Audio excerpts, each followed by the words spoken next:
ಹಾ, ಮಳೆ ಅಂತೂ ನಿಲ್ತು. ಮಾತು ಶುರುವಾಗ್ಲಿ. ನಾವು ಬೆಟ್ಟ ರೀಚ್ ಆದಾಗ ಜೋರು ಮಳೆ ಬರ್ತಿತ್ತು. 5:05 ರೀಚ್ ಮಳೆ ನಿಲ್ತು. ನಾವು ರೀಚ್ ಆದಾಗ 4:15 ಆಗಿತ್ತು.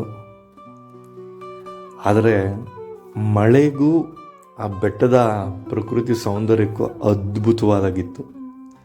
ಮಳೆ ಬಂದಿದ್ದು ತುಂಬ ಖುಷಿನೇ ಆಯಿತು. ನಾವೊಂದು 3/4 ಗಂಟೆ ಕಾಯ್ದಿದ್ದು ಏನು ಬೇಜಾರಾಗಿಲ್ಲ. ಮಳೆ ನಿಂತ ಮೇಲೆ ಜನ ಜಾಸ್ತಿ ಇದ್ದರಿಂದ ದರ್ಶನದ ಕ್ಯೂಗೂ ಜನ ಜಾಸ್ತಿ ಆಗಿಬಿಟ್ರು. ಯಾಕೆಂದರೆ ಮಳೆ ಜೋರು ಬರ್ತಿದ್ದಾಗ ನಾವು ಹೋಗಿ ನಿಂತ್ಕೊಬಿಟ್ಟಿದ್ದಿದ್ರೆ ಬೇಗ ದರ್ಶನ ಆಗ್ಬಿಡೋದು ಅನಿಸುತ್ತೆ. ಎಲ್ಲರನ್ನೂ ಅಲ್ಲೇ ಏನು ವಾಕ್ ಪಾತ್ ಇದೆಯಲ್ಲ, ಮಾರಾಟಗಾರರಿಗೆ ಮಾಡಿರೋ ಆ ಪಾತಲ್ಲೇ ನಿಂತಿದ್ರು. ಯಾರೂ ದರ್ಶನಕ್ಕೆ ಹೋಗಿಲ್ಲ. ಆ ಕಾರಣದಿಂದ ನಾವು ಹೋಗೋಕ್ಕಾಗಿಲ್ಲ. ಮಳೆ ನಿಂತ ಮೇಲೆ ದರ್ಶನದ ಕ್ಯೂಗೆ ಹೋಗಿ ಬೇಗನೆ ಆಯಿತು ದರ್ಶನ. ನನಗನ್ಸಿದ ಮಟ್ಟಿಗೆ ಒಂದು ಅರ್ಧ ಗಂಟೆ ಒಳಗಡೆನೆ ದರ್ಶನ ಆಯಿತು. ದರ್ಶನ ಮುಗಿಸಿ ಆಚೆ ಬಂದಾಗ ಒಂದು 6 ಗಂಟೆ ಆಗಿತ್ತು. ಇನ್ನೂ ಬೆಳಗ್ಗೆ ಇತ್ತು. ನೀವೇ ನೋಡ್ತಾ ಇದ್ದೀರಲ್ಲ, ಅದ್ಭುತವಾಗಿತ್ತು ದೃಶ್ಯ. ಈ ತಾಯಿ ಚಾಮುಂಡೇಶ್ವರಿ ಬೆಟ್ಟದ ಒಂದು ಸಣ್ಣ ಇತಿಹಾಸನ ನಾನು ನಿಮ್ಗಿಲ್ಲಿ ತಿಳಿಸ್ಲಿಕ್ಕೆ ಬಯಸ್ತೀನಿ. ಈ ಬೆಟ್ಟ ಏನಿದೆ, ಚಾಮುಂಡೇಶ್ವರಿ ಬೆಟ್ಟ, ಮೊದಲು ಈ ಬೆಟ್ಟಕ್ಕೆ ಏನಂತ ಕರೀತಾ ಇದ್ರು ಅಂದರೆ ಮಹಾಬಲ ಬೆಟ್ಟ ಅಂತ ಕರೀತಾ ಇದ್ರು. ಯಾಕೆ, ಕಾರಣ ಏನು ಮಹಾಬಲ ಬೆಟ್ಟ ಅಂತ ಕರೀಲಿಕ್ಕೆ? ಹೇಗೆ ಇದು ಚಾಮುಂಡಿ ಬೆಟ್ಟ ಅಂತ ಬಂತು ನಿಮಗೆಲ್ಲ ಗೊತ್ತಿರುತ್ತೆ. ನಾನೇನು ಮತ್ತೆ ಹೇಳೋ ಅವಶ್ಯಕತೆ ಇಲ್ಲ. ಈ ಬೆಟ್ಟದಲ್ಲಿ ಹಲವು ದೇವಸ್ಥಾನಗಳಿದೆ. ನೀವು ಅಲ್ಲಿಗೆ ವಿಸಿಟ್ ಮಾಡಿರಲ್ಲ ಅಂದ್ಕೊಳ್ತೀನಿ ನಾನು. ಖಂಡಿತ ನಾನು ನಿಮಗೆ ಏನು ಸಜೆಸ್ಟ್ ಮಾಡ್ತೀನಿ ಅಂತ ಹೇಳಿದ್ರೆ, ಈ ಬೆಟ್ಟಕ್ಕೆ ಹೋದಾಗ ತಾಯಿ ಚಾಮುಂಡೇಶ್ವರಿ ಬೆಟ್ಟ ದೇವಸ್ಥಾನಕ್ಕಂತೂ ಖಂಡಿತ ಯಾರೂ ಮಿಸ್ ಮಾಡಲ್ಲ.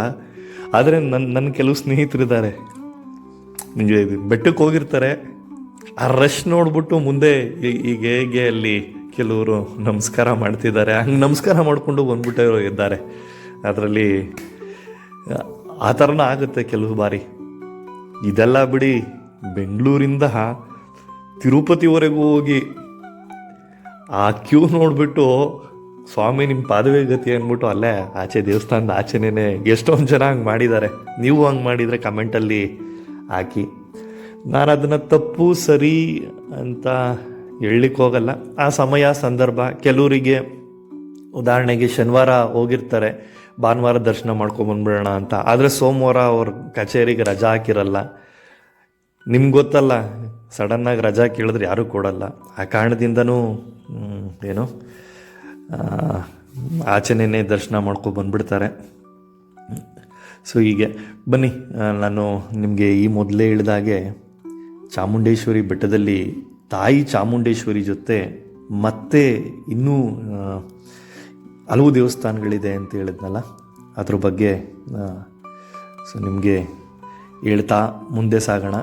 ನೋಡಿ, ಈಗ ಅದ್ಭುತವಾದ ಕಾಣ್ತಿದೆ ದೃಶ್ಯ. ಮಳೆ ಆಗಿರೋದಕ್ಕೂ ಮಳೆ ನಿಂತಿರೋದಕ್ಕೂ ತುಂಬ ಸುಂದರವಾಗಿತ್ತು. ಆ ಸಂಜೆ ತುಂಬ ಅಂದರೆ ತುಂಬ ಸುಂದರವಾಗಿತ್ತು. ಈಗ ಈ ದೇವಸ್ಥಾನದ ಸ್ವಲ್ಪ ನನಗೆ ತಿಳಿದಿರೋ ಇತಿಹಾಸನ ಹೇಳ್ತಾ ಹೋಗ್ತೀನಿ. ಸೊ ಇದೇನೀಗ ನೀವು ನೋಡ್ತಾ ಇದ್ದೀರಾ, ಈ ದೇವಾಲಯ ಅಂದರೆ ಈ ಜಾಗ ಮೈಸೂರು ಅನ್ನೋ ಹೆಸರು ಬರಲಿಕ್ಕೆ ಈ ಜಾಗವನ್ನು ಈ ಹಿಂದೆ ಮಹಿಷಾಸುರ ಅನ್ನೋನ ಆಳ್ತಿದ್ದ. ಅವನಿಗೆ ಬ್ರಹ್ಮನಿಂದ ಅಪ್ರತಿಮವಾದ ಒಂದೇನು ವರ ಇತ್ತು. ಆ ವರನ ದುರುಪಯೋಗ ಮಾಡಿಕೊಂಡು ಜನರಿಗೆಲ್ಲ ಉಪಟಳ ಕೊಡ್ತಿದ್ದ. ಆ ಜನರಿಗೆ ಉಪಟಳ ಕೊಡ್ತಿದ್ದ ಮಹಿಷಾಸುರನ ಮರ್ದನ ಮಾಡಿದ್ದಕ್ಕೆ ತಾಯಿ ಚಾಮುಂಡೇಶ್ವರಿ ಜನಿಸಿ ಬಂದಿದ್ದು ಅನ್ನೋ ನಮ್ಮ ಪುರಾಣ ಹಿನ್ನೆಲೆ ಇದಕ್ಕೆ. ಅದ್ರ ಜೊತೆಗೆ ಚಾಮುಂಡೇಶ್ವರಿ ಅಂತ ಯಾಕೆ ಬಂತು ಅಂತ ಹೇಳಿದ್ರೆ, ಇಬ್ಬರು ಹೀಗೆ ಚಂಡ ಮತ್ತು ಮುಂಡ ಅನ್ನೋ ಇಬ್ಬರು ರಾಕ್ಷಸರಿದ್ದರು. ಅವ್ರನ್ನ ಸಂಹರಿಸಿದ್ದಕ್ಕೆ ಚಾಮುಂಡಿ ಅನ್ನೋ ಹೆಸರು ಬಂತು ಅಂತಲೂ ಒಂದು ಐತಿಹಾಸಿಕ ಅಥವಾ ಪುರಾಣ ಇತಿಹಾಸ ಇದೆ. ಇದು ಚಾಮುಂಡೇಶ್ವರಿ ಬೆಟ್ಟದ ಬಗ್ಗೆ. ಸೊ ಇನ್ನು ಹಾಗೆಯೇ ನಾವು ಮುಂದೆ ಸಾಗೋಣ. ನಾ ಹೇಳಿದ್ನಲ್ಲ, ಈ ಚಾಮುಂಡಿ ಬೆಟ್ಟದಲ್ಲಿ ಇನ್ನೂ ಹಲವು ದೇವಸ್ಥಾನಗಳಿದೆ ಅಂತ. ಆ ದೇವಸ್ಥಾನಗಳ ಬಗ್ಗೆ ಮುಂದೆ ಹೇಳ್ತೀನಿ. ನೀವು ಹಾಗೆ ಈ ದೇವಸ್ಥಾನದಿಂದ ಮುಂದೆ ಬಂದರೆ ಅಲ್ಲೇ ನಿಮಗೆ ಮಹಾಬಲೇಶ್ವರ ಸ್ವಾಮಿ ದೇವಸ್ಥಾನ. ಮೊದಲು ಈ ಚಾಮುಂಡಿ ಬೆಟ್ಟಕ್ಕೆ ಮಹಾಬಲ ಬೆಟ್ಟ ಅಂತ ಕೂಡ ಕರೀತಾ ಇದ್ರು. ಸೊ ಆ ದೇವಸ್ಥಾನ ಇಲ್ಲೇ ಇದೆ.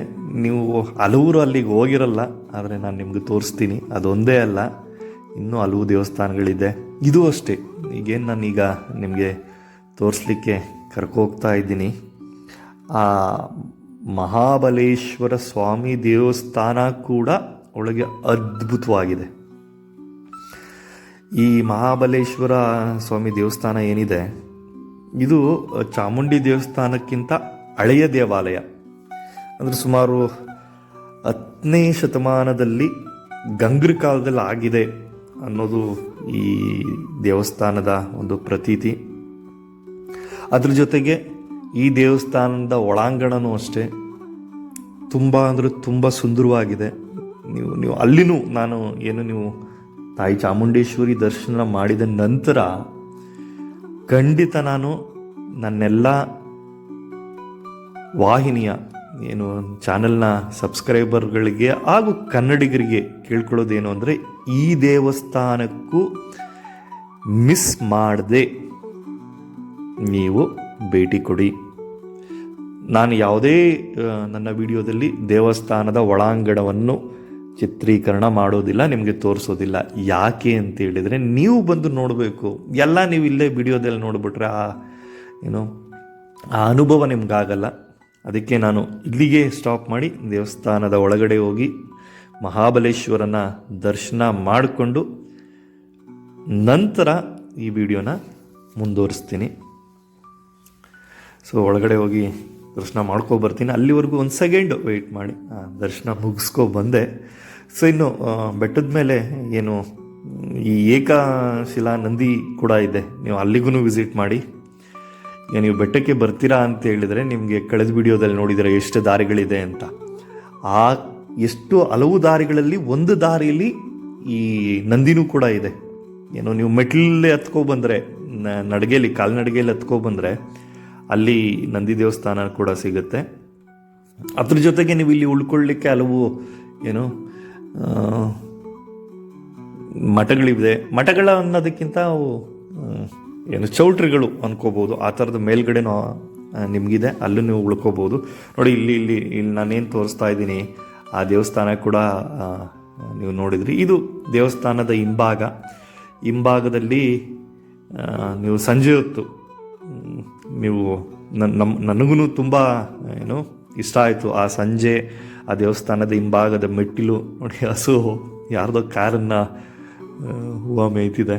ಹಿಂಭಾಗದ ಮೆಟ್ಟಿಲು ಇಲ್ಲಿ ನಾನು ಬರ್ತಾ ಇರಬೇಕಾದ್ರೆ ಯಾರೋ ನಮ್ಮ ಚಂದಾದಾರರು ಅನಿಸುತ್ತೆ, ಯಾಕೆ ಕೇಳಿದ್ರು ಯಾವುದು ನಿಮ್ಮದು ಅಂತ ಹೇಳಿದೆ. ಆಗ ಅವ್ರಿಗೆ ಖುಷಿ ಆಯಿತು. ಸೊ ಇಲ್ಲಿ ಚಾಟ್ಸ್ ಮಾರ್ತಿರ್ತಾರೆ, ಅಂದರೆ ಸಂಜೆ ತಿಂಡಿಗಳು. ಅದನ್ನು ತಿಂತ ಮೆಟ್ಟಿಲುಗಳ ಮೇಲೆ ಕೂತ್ಕೊಂಡು ತಾಯಿ ದರ್ಶನನೂ ಮುಗ್ದಿರುತ್ತೆ.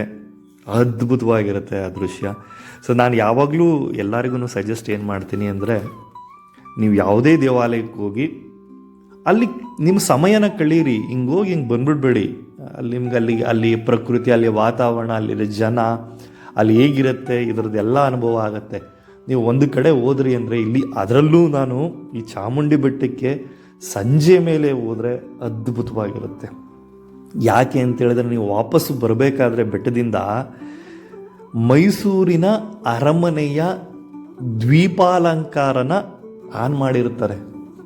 ಹೆಂಗೆ ಕಾಣುತ್ತೆ ಅಂತೇಳಿದ್ರೆ ಅದು ಪದಗಳಲ್ಲಿ ವರ್ಣಿಸಲು ಅಸಾಧ್ಯ. ಇನ್ನೂ ಹಲವು ಮಾತುಗಳು ನಿಮ್ಮ ಜೊತೆ ಆಡಬೇಕು ಅನ್ನೋ ಇಚ್ಛೆ ಇದೆ, ಆದರೆ ಜಾಸ್ತಿ ತಲೆ ಕೂದರೆ ನೀವೂ ಇಷ್ಟಪಡಲ್ಲ. ಇನ್ನು ನಾನು ಊಟದ್ದು ಹೇಳೋದು ಮರ್ತೆ. ಇಲ್ಲಿ ನಿಮಗೆ 3 ಸಮಯದಲ್ಲೂ ಊಟ ಸಿಗುತ್ತೆ. ಅಂದರೆ ಬೆಳಗಿನ ಫಲಹಾರ, ಮಧ್ಯಾಹ್ನದ ಉಪಹಾರ, ಸಂಜೆಯ ಊಟ 3 ದೇವಸ್ಥಾನದ ಕಡೆಯಿಂದನೇ ಇರುತ್ತೆ. ನಾವು ಇಲ್ಲಿ ನೋಡಿ ಸಮಯ ಹಾಕಿದ್ದಾರೆ. ಬೆಳಗ್ಗೆ 7ರಿಂದ 10, ಮಧ್ಯಾಹ್ನ 12ರಿಂದ 3:30, ಸಂಜೆ 7:30ಇಂದ 9. ಆ ಊಟನೂ ಅಷ್ಟೇ ಅಮೃತದಷ್ಟೇ ಚೆನ್ನಾಗಿರುತ್ತೆ. ನೀವು ಅಲ್ಲಿ ಉಳ್ಕೊಳ್ಳೋರು ಅಥವಾ ದೇವಸ್ಥಾನಕ್ಕೆ ಬಂದಿರೋರು ತಪ್ಪದೆ ಪ್ರಸಾದ ಸ್ವೀಕಾರ ಮಾಡಿ ಬನ್ನಿ ಅಂತ ಹೇಳ್ತೀನಿ. ನೋಡಿ, ಇದು ಚಾವುಂಡ ಅವ್ರ ಪ್ರತಿಮೆ.